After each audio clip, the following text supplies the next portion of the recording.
કડીના બુડાસણ ગામની અંદર એક વિજય ઠાકોર નામના વ્યક્તિ પોતાના ઘરની અંદર ઉપરના માળે એક નકલી ફેક્ટરી જેમાં નકલી દારૂ બનાવીને વેચતા હોવાનું એમના સાગરીતો સાથે મળીને પ્રવૃત્તિ કરતા હોવાનું મહેસાણા એલસીબી પોલીસ અને કડી લોકલ પોલીસને બાતમી મળેલી હતી, જેના અનુસંધાને આ બંને લોકલ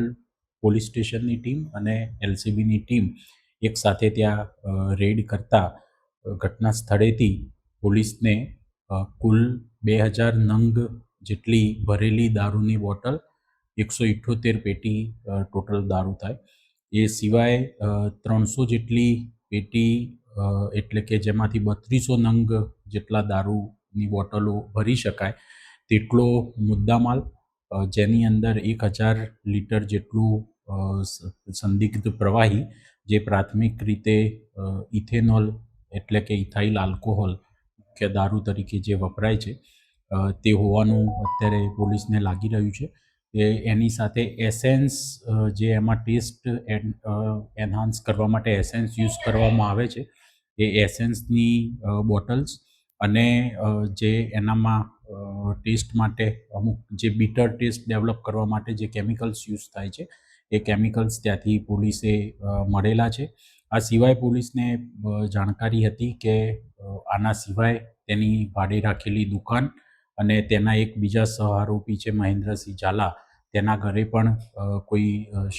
શંકાસ્પદ ચીજ વસ્તુઓ મળી શકે તેમ છે. પોલીસે ત્યાં પણ એ સ્થળો ઉપર પણ રેડ કરેલી હતી અને ત્યાંથી પણ પોલીસને ઘણી સંદિગ્ધ ચીજ વસ્તુઓ જેમાં ડુપ્લિકેટ આલ્કોહોલ અને આ જે બોટલો જે બનાવતા હતા તે રોયલ ચેલેન્જ અને રોયલ સ્ટેગ કંપનીના ખોટા સ્ટીકરો, તેના સીલ અને એના લેબલ્સ વગેરે સંદિગ્ધ ચીજ વસ્તુઓ બધી મળી આવેલી છે, જે તમામ પોલીસે કબજે લઈ પંચનામું કરી અને અત્યારે જે પ્રોહી એક્ટ છે તેના સેક્શન 65ના જે સબસેક્શન્સ છે એ અને બીએનએસના જે રિલેવન્ટ સેક્શન્સ છે તેના હેઠળ ગુનો દાખલ કરી અને અત્યારે તે પૈકીના બે જે મુખ્ય આરોપી છે વિજય ઠાકોર અને મહેન્દ્ર, તેને રાઉન્ડ અપ કરી અને અત્યારે પોલીસ આગળનું ઇન્વેસ્ટિગેશન હાથ ધરી રહેલ છે. આગળના ઇન્વેસ્ટિગેશનમાં આ જે આરોપીઓ છે તેઓ આ સમગ્ર જે જથ્થો છે ઇથેનોલનો અને જે આ પ્રિન્ટ કરાવેલી જે એના સ્ટીકર, લેબલ્સ અને ખાલી બોટલો છે એ ક્યાંથી મેળવતા હતા અને આ ડુપ્લિકેટ દારૂ એ લોકો ક્યાં ક્યાં કોને સપ્લાય કરતા હતા તે તમામ બાબતે અત્યારે પોલીસ તપાસ હાથ ધરી રહેલી છે. આ ટોટલ જે આ લોકોની જે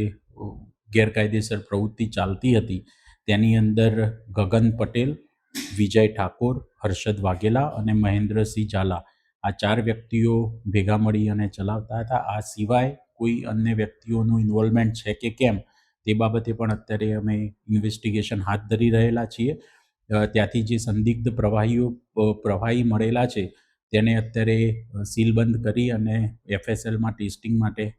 મોકલવામાં આવી રહેલા છે. સર, આમાં વેણા વિસ્તારમાં મંજૂરો ક્યાંથી બનાવતા હતા અને ક્યાં મોકલવામાં? એ બાબતે હજુ પોલીસ અમે તપાસ કરી રહ્યા છીએ કે આ લોકો આના માટેનું રો મટીરિયલ ક્યાંથી લાવતા હતા અને કઈ જગ્યાએ મોકલતા હતા. આ પહેલાં પણ 1 વર્ષ અગાઉ બુડાસણ ગામની અંદર જ પોલીસે આ પ્રકારની જ એક ગેરકાયદેસર ફેક્ટરી દારૂની પકડેલી હતી અને આ પૈકીના જે આરોપીઓ છે તેમાં ગગન પટેલ અને હર્ષદ વાઘેલા તેઓ પોતાનો આ પ્રોહી રિલેટેડ ગુનાહિત ઇતિહાસ ધરાવે છે અને એ સિવાય વિજય ઠાકોર છે તેના ઉપર પણ મારામારીના અને અન્ય બીએનએસ રિલેટેડ કેસ દાખલ થયેલા છે, એટલે મૂળ ગુનાહિત પ્રવૃત્તિમાં સંકળાયેલા લોકો છે, એટલે પોલીસ એ દિશામાં પણ અત્યારે તપાસ હાથ ધરી રહી છે.